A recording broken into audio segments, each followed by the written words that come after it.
Recientemente, Naciones Unidas ha estado publicando una serie de documentos regionales sobre el impacto duradero y profundo de la crisis de COVID-19, principalmente al tema de economía, desigualdad y pobreza.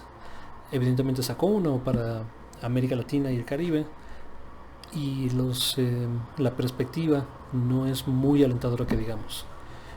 Esto es un artículo de Carlos Ursúa que, digamos, o sea, no siempre estoy de acuerdo con Carlos Ursúa.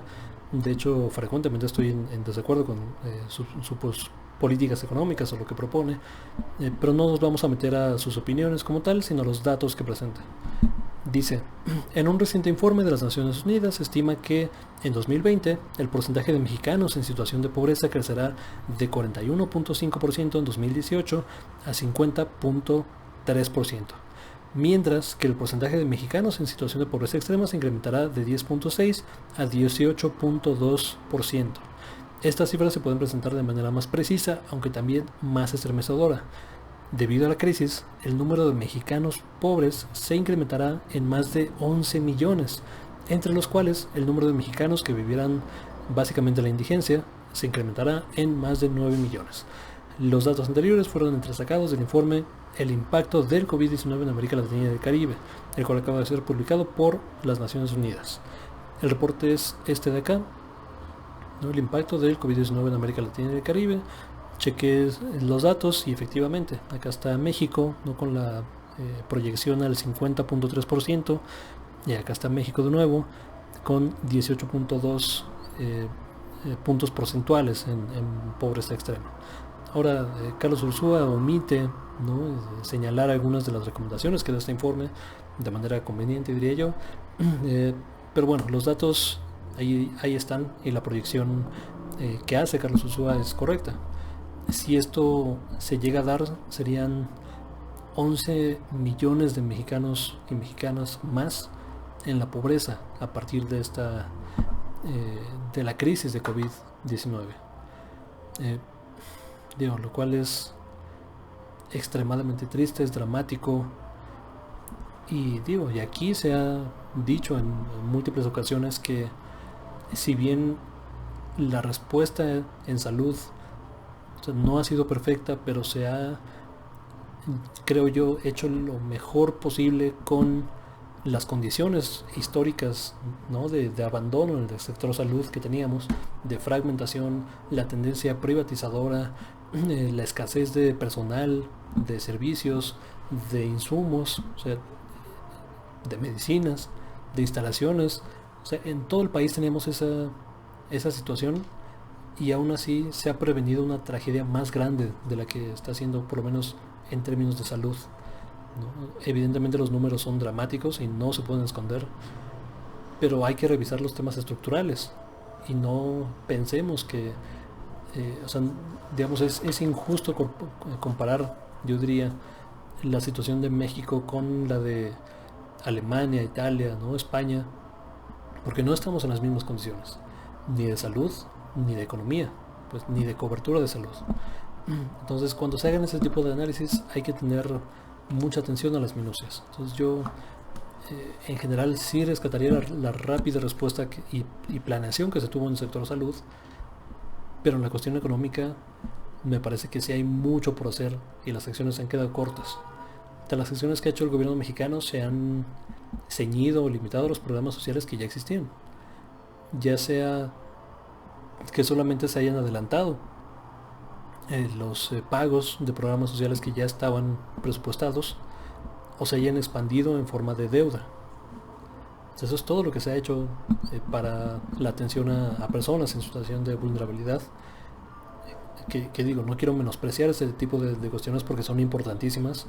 La gente necesita esos apoyos, pero esos apoyos fueron diseñados en un contexto ajeno a COVID, ¿no? En un contexto que no necesariamente atiende a las necesidades de una crisis económica y una pandemia mundial. Entonces, para atender esa nueva realidad necesitarías una nueva política más agresiva. Y aquí se dan, en el mismo informe que menciona Carlos Ursúa, se dan algunas recomendaciones sobre, sobre esta cuestión, ¿no? Para disminuir o mejorar el impacto económico. Y son estas. Dice: recomendación de corto plazo: considerar la exploración de mecanismos para proporcionar a todas las personas que viven en la pobreza ingresos básicos de emergencia. Aquí se ha hablado del ingreso básico universal que por lo menos debería aprobarse para este periodo, o sea, 3 meses con opción de renovarse. Un ingreso básico para las personas que tu gobierno le estás pidiendo que se quede en casa, cabrón. O sea, sobre todo en una economía donde, o sea, tenemos un sector informal mucho mayor al sector formal, cabrón.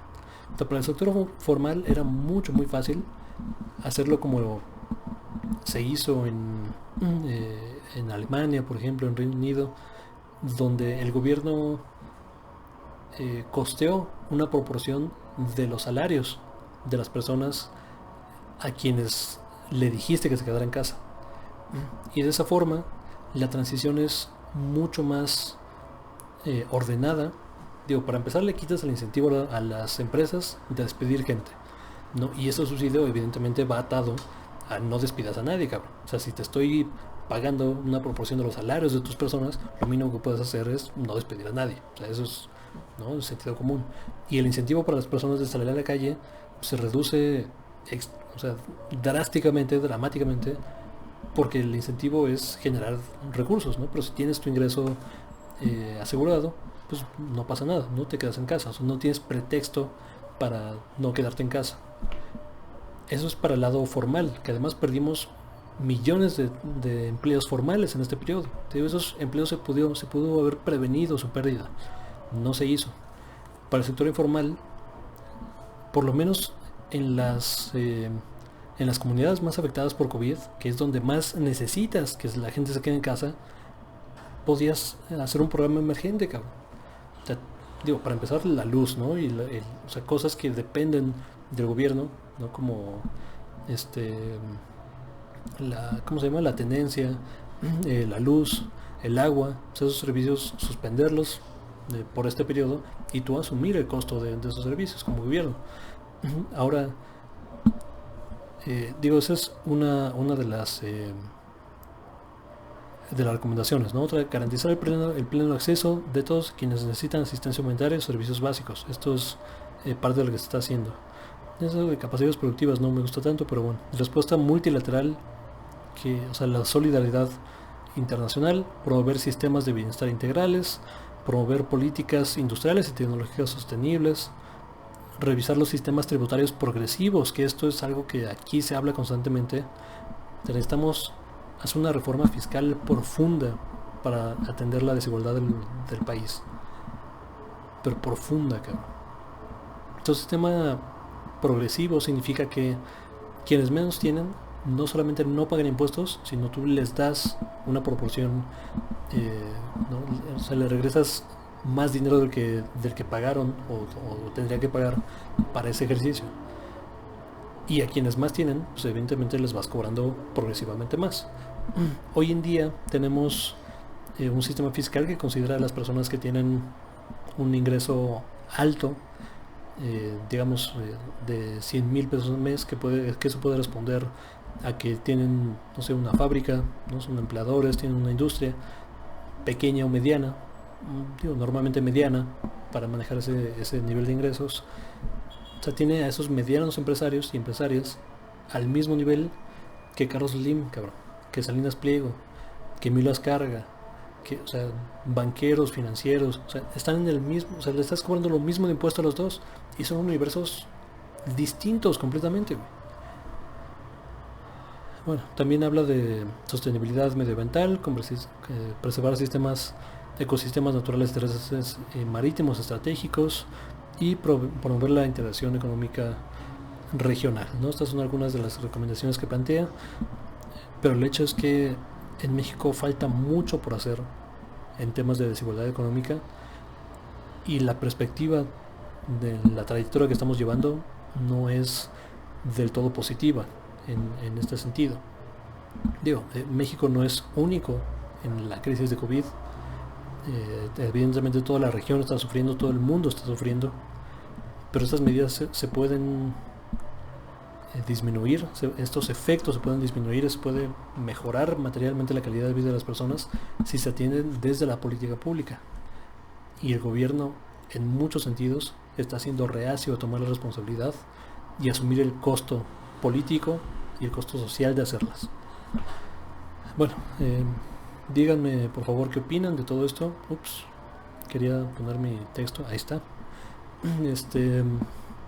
¿Qué opinan de todo esto? ¿Creen que estos datos sean correctos o no? ¿Creen que es una estimación fallida? ¿Creen que vamos por buen camino? ¿Creen que vamos por peor camino incluso de lo que reflejan estos números? Por favor, cuéntenme, platicamos en los comentarios, como siempre. Leo lo que escriben, respondo, trato de responder a los comentarios sustantivos de forma concreta, compleja, sustantiva, a las preguntas concretas que nos hacen, a los comentarios. A todos respondemos. Muchas gracias por ver, por compartir, por toda la cuestión, suscribirse. Esto ha sido y seguirá siendo un reporte crítico. Hasta la próxima.